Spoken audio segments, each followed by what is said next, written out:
Hey, first-time homeowners, if you want your HVAC system's air returns to keep returning air, you need to change the filters every 90 days. Oh, also, your air returns have filters. Don't look so guilty. Your parents probably didn't know this either. Then again, these are the same people who stopped eating eggs back in the 80s because they thought they caused high cholesterol. Google it.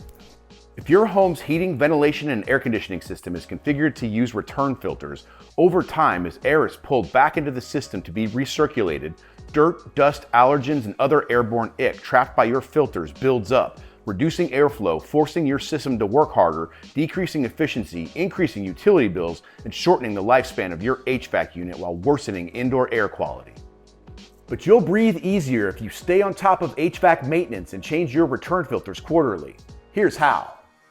Find your return filter or filters. There could be multiple depending on the size and layout of your home, typically located on a wall or the ceiling behind a removable grill.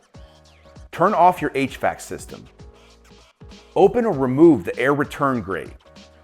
Slide the dirty filter out.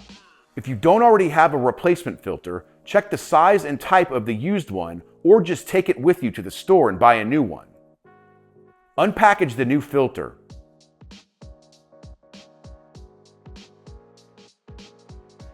Insert it into the slot from which you removed the used one, making sure the arrows printed on it point into the wall or ceiling, not toward you.